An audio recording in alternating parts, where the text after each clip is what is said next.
Dear trainee, आज का हमारा टॉपिक है घर्षण। तो घर्षण क्या होता है? जब दो ठोस वस्तु या जब दो सतह आपस में एक दूसरे पर रगड़ती है या मूव करती है तो उनके संपर्क से उनके मध्य घर्षण बल उत्पन्न होता है जो उन सतहों के गति की दिशा के विपरीत होता है। इस उत्पन्न होने वाले घर्षण बल को ही घर्षण कहते हैं, अर्थात जो ये क्रिया होती है इस क्रिया को घर्षण कहते हैं। तो इसमें कुछ कंपोनेंट्स है घर्षण में। क्या क्या होता है? ये एक सरफेस है, ये सरफेस है,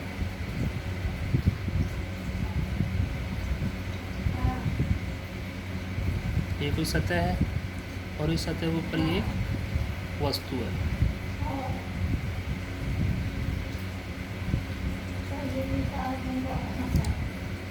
ये वस्तु का कोई वेट होगा और वो वेट इसके गुरुत्व केंद्र के नीचे की ओर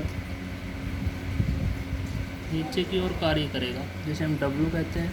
इस वेट के कारण इस सतह पर एक रिएक्शन होगी और उस रिएक्शन को बोलेंगे हम R, यानी एक प्रतिक्रिया होगी।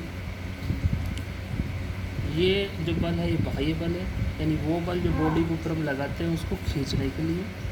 जब ये बॉडी इधर मूव करेगी तो इसके कारण इसकी गति के विपरीत दिशा में बल कार्य करेगा, जिसे हम F फ्रिक्शन फोर्स बोलते हैं।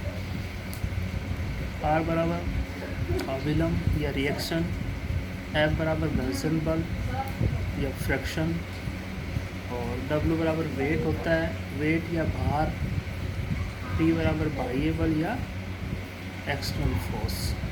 तो देखो इनके पहला केस देखिए आप। फर्स्ट केस क्या होगा? जब वस्तु स्थिर अवस्था में हो, यानी उस पर हम बाह्य बल नहीं लगा रहे, वस्तु स्थिर रखी हुई है किसी सरफेस के ऊपर, तो उस पर सिर्फ एक ही बल कार्य करता है, उसका वेट जो उसके गुरुत्व केंद्र से नीचे की ओर कार्य करेगा, जिसके कारण उस सरफेस के ऊपर, इस सरफेस के ऊपर परपेंडिकुलर रिएक्शन कार्य करेगी इसके वेट के कारण। तो इस अवस्था को क्या बोलेंगे? इस अवस्था को वस्तु की साम्य अवस्था होगी, और इस घर्षण को बोलेंगे स्थितिक घर्षण, यानी इसकी स्थिति के कारण ये घर्षण उत्पन्न हो रहा है उस वस्तु की, तो स्थितिक घर्षण बोलेंगे। जब वस्तु गति करे, यानी उस पर हम एक फोर्स लगा दें तो वस्तु क्या करेगी? गति करेगी, और जब वस्तु गति करेगी तो उसको बोलेंगे गतिक फ्रिक्शन, डायनामिक फ्रिक्शन। तो इस अवस्था में क्या होगा? इस अवस्था में जब हम फोर्स लगाएंगे, बाह्य बल लगाएंगे इसके ऊपर, तो इसमें क्या होगा? इस सतह पर फ्रिक्शन फोर्स जनरेट होगा इसकी गति के विपरीत दिशा में।